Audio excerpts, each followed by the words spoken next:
Hello दोस्तों, आपको हमारी YouTube चैनल पर स्वागत है। आज हम सुनाने वाले हैं एक कहानी, अहंकार का जाल।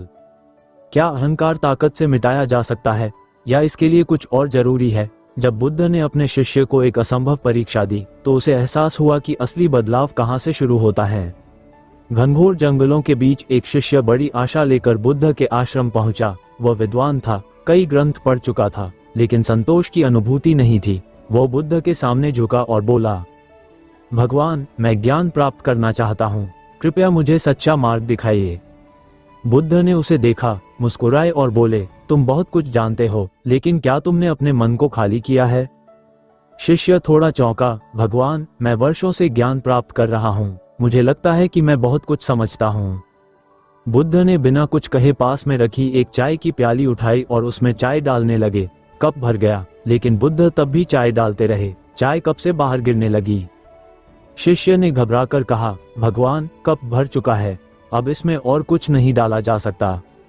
बुद्ध ने मुस्कुराकर कहा, यही तुम्हारी समस्या है। जब कप भरा हो तो उसमें नया कुछ नहीं समा सकता। जब तुम्हारा मन पहले से ही भरा हो तो उसमें नया ज्ञान कैसे आ सकता है? ज्ञान प्राप्त करने के लिए अहंकार का त्याग करना होगा। शिष्य की आंखें खुल गईं। उसने महसूस किया कि वह अब तक केवल अपने अहंकार को पोषित कर रहा था, लेकिन क्या वो सच में अपना अहंकार त्याग पाया या उसके भीतर अभी और द्वंद्व बाकी था? शिष्य बुद्ध की बातों से प्रभावित तो हुआ, लेकिन उसके भीतर एक सवाल उमड़ रहा था। उसने झुककर पूछा, भगवान, अहंकार को कैसे छोड़ा जाए? मैं वर्षों से सीख रहा हूँ, तो क्या वह सब व्यर्थ था? बुद्ध मुस्कुराए और बोले, अगर एक कप में गंदा पानी हो और तुम उसमें शुद्ध जल डालते जाओ तो क्या वह शुद्ध होगा? शिष्य ने सोचा और जवाब दिया, नहीं, पहले उसे खाली करना होगा। बुद्ध बोले, ठीक वैसे ही, जब तक तुम्हारा मन अहंकार, पूर्वाग्रह और पुराने विचारों से भरा रहेगा, तब तक सच्चा ज्ञान उसमें नहीं समा सकता। शिष्य को ये बात समझ में तो आई, लेकिन उसे अब भी विश्वास नहीं हो रहा था कि वह अपने अहंकार से मुक्त हो सकता है। बुद्ध ने उसकी उलझन समझ ली। उन्होंने कहा, अगर सच में सीखना चाहते हो तो मैं तुम्हें एक परीक्षा दूंगा। शिष्य ने सिर झुकाया, मैं तैयार हूँ भगवान। बुद्ध उसे एक झरने के पास ले गए। वहां एक बड़ा पत्थर पड़ा था। बुद्ध ने कहा, इस पत्थर को उठाओ। शिष्य ने पूरी ताकत लगाई, लेकिन पत्थर हिला तक नहीं। भगवान, यह असंभव है, शिष्य हौंफते हुए बोला। बुद्ध ने मुस्कुराकर पूछा, क्या तुम इसे छोड़ सकते हो? शिष्य ने अचरज से कहा, हाँ, छोड़ सकता हूँ। बुद्ध बोले, यही है तुम्हारी परीक्षा। कुछ चीजों को हटाने के लिए ताकत नहीं, बल्कि त्याग चाहिए। अहंकार भी ऐसा ही है, तुम उसे हटा नहीं सकते, बस छोड़ सकते हो। शिष्य अवाक रह गया। वह समझ चुका था कि ज्ञान प्राप्त करने के लिए उसे खुद को खाली करना होगा, लेकिन क्या यह इतना आसान था? क्या वह अपने अहंकार को छोड़ने में सफल हो सका? शिष्य को अब एहसास हो चुका था कि ज्ञान प्राप्त करने के लिए उसे अपने अहंकार को छोड़ना होगा, लेकिन यह आसान नहीं था। वर्षों की सीख, उपलब्धियां और मान सम्मान ने उसके मन में गहरी जड़ें जमा ली थीं। वो बुद्ध के सामने बैठा और बोला, भगवान, मैं समझ गया कि अहंकार को छोड़ना आवश्यक है, लेकिन ये कैसे करूं? मैं बार बार अपने पुराने विचारों में उलझ जाता हूं। बुद्ध मुस्कुराए और बोले, कल सुबह सूर्योदय से पहले नदी के किनारे आना। शिष्य ने बुद्ध की बात मानी और अगली सुबह नदी के किनारे पहुंचा। वहां बुद्ध पहले से ही एक कटोरा पानी लिए खड़े थे। उन्होंने कटोरा शिष्य की ओर बढ़ाया और कहा, इसे पियो।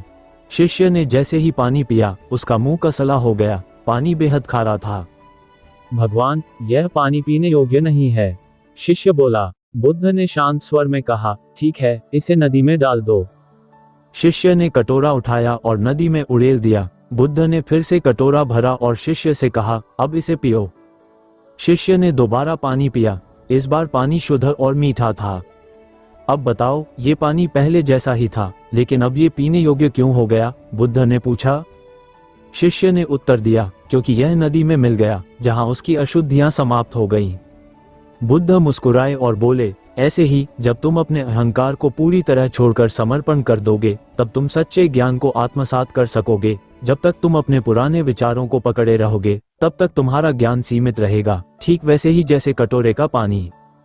शिष्य ने गहरी सांस ली।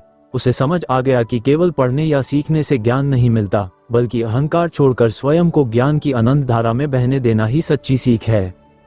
अब सवाल ये था, क्या शिष्य सच में अहंकार छोड़ सका या फिर भी कुछ बचा रह गया? शिष्य अब समझ चुका था कि सच्चे ज्ञान के लिए अहंकार को छोड़ना होगा, लेकिन उसके भीतर अभी भी एक द्वंद्व था। वह सोच रहा था, क्या वास्तव में मैं अपने अहंकार से मुक्त हो चुका हूँ? बुद्ध उसकी मनोदशा भांप चुके थे। उन्होंने शिष्य से कहा, अब तुम कुछ समय तक आश्रम में रहो और अपनी आत्मा को परखो। शिष्य ने बुद्ध की आज्ञा मानी। वह ध्यान करने लगा, सेवा करने लगा और सभी से प्रेमपूर्वक व्यवहार करने लगा। धीरे धीरे उसे लगने लगा कि अब उसमें कोई अहंकार नहीं बचा। एक दिन एक वृद्ध भिक्षु शिष्य के पास आया और बोला, तुम बहुत बुद्धिमान हो, तुम्हारी समझ गहरी है, मुझे कुछ सिखाओ। शिष्य ये सुनकर गर्व से भर गया। उसने सोचा, अब मैं भी किसी को सिखाने लायक हो गया हूँ। लेकिन तभी बुद्ध वहां आ गए और बोले, जब तक यह विचार आता रहेगा कि तुम किसी से श्रेष्ठ हो, तब तक तुम्हारा अहंकार जीवित रहेगा। शिष्य चौंक गया। उसे एहसास हुआ कि अहंकार केवल शक्ति और विद्वता में नहीं होता, बल्कि यह विनम्रता के आड़ में भी छिप सकता है। बुद्ध ने फिर पूछा, क्या नदी को कभी यह अहंकार होता है कि वह प्यास बुझा सकती है? शिष्य ने उत्तर दिया, नहीं, नदी तो बस बहती है और जो उसके पास आता है उसे तृप्त कर देती है।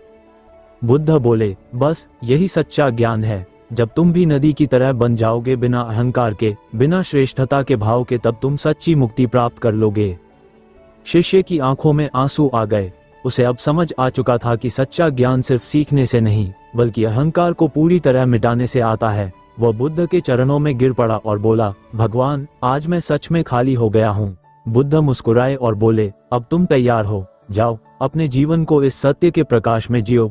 शिष्य अब एक नए पथ पर था, जहाँ न अहंकार था, न श्रेष्ठता का भाव, बल्कि केवल ज्ञान की निर्मल धारा थी।